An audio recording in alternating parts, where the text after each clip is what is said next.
साथे अतना सुंदर गईबू। हां काली माई के आशीर्वाद तारा पर बनल। हां जतना कठिन परिश्रम कइले बाड़ू आज माई के कृपा बा। माई ध्यान दिहली।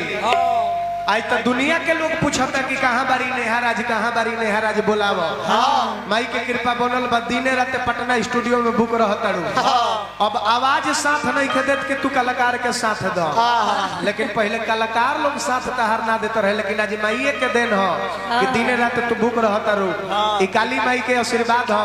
जनता जनार्दन के आशीर्वाद हो। तो जनता जनार्दन से हम आग्रह करब कि एक बार ताली बजा के कलाकार के और मनोबल बढ़ाई रबा सब जोरदार ताली। और हेलो प्रदुमन जी बोलो। जहाँ तक आवाज के बात बा तो इनका आवाजवा में वो जादू हो कि अब लागला के बात में कि कलाकार अपना ने गावा तरह की आवाज लागल धनमान चोरी से ना डराए ना गेरुआर के वो गोर टूट जाए तक वो लंगर हो जाए ना नानू ना जी ओकर रफ्तार में कोनो अंतर ना आई। हमरा त लागते नहीं थे कि तू 40 गो गाना गा के आवत रहो। हमरा लागत कि 10 दिन रेस्ट करके आवत रहो। इतना सुंदर भगवान बनौले रखा। चाटी लो स्तुति कि भैया मोरी हालेलुया सदावा हो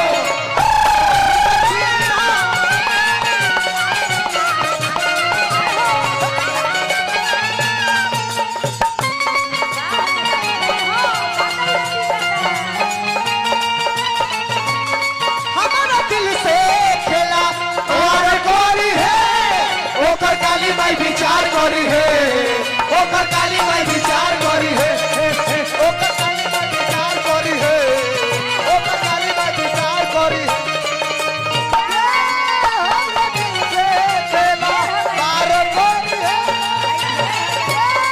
हमरा दिल से खेला और कोरी है ओकर काली माई विचार करी है ओकर काली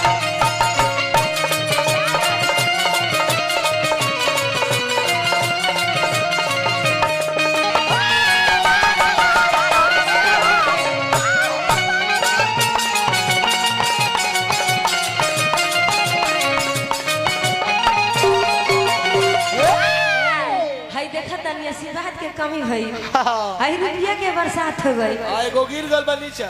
हाँ उहाँ के लगे चल गए कोनो बात ना। हाय देखा तनी कमी बाजी यहाँ लोग गार्डन उड़ा देनी। यहाँ सभी तक कितना अच्छा हमरा के मौका देनी। ऐसे ज्यादा खुशी का हो जाए हाय तो भर दे देनी रे बस आए इ तरह हमर वापस कर देनी बायना फेर देनी।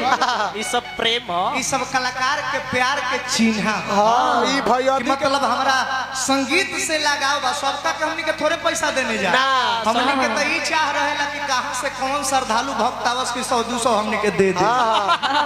लेकिन हमनी के बगली से जे रुपया निकाल लेलो बड़ी सौभाग्यशाली ई भैया के बात तई कट वाली पर पैसा मिलेला। हां तो हम बहुत अपना के भाग्यशाली समझता भाग्यशाली ना माई के साक्षात पुत्री माई बाबू के आशीर्वाद के जरिए से। सुजीत भैया रहुआ काहे बैठल बनी रहुआ जरूरी बावल जरूरी बन जरा। और कैसे भक्त के भाव बा कैसे कैसे कि कोच बेला गेला मेला असुकवा समार के क्या बात है। कैसे बा भाव कि झूठे गरासन सोभे अमई दरबार में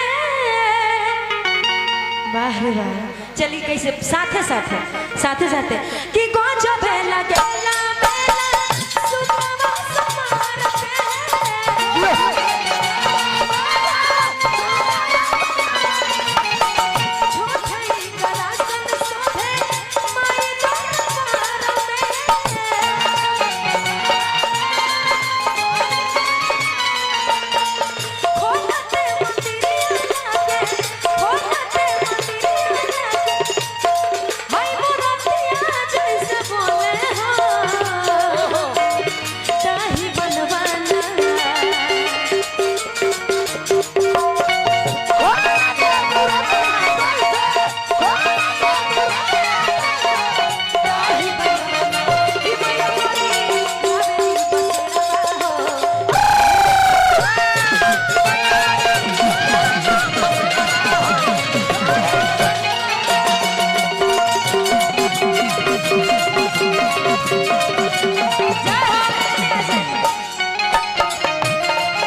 केहू चढ़ावे ला लसा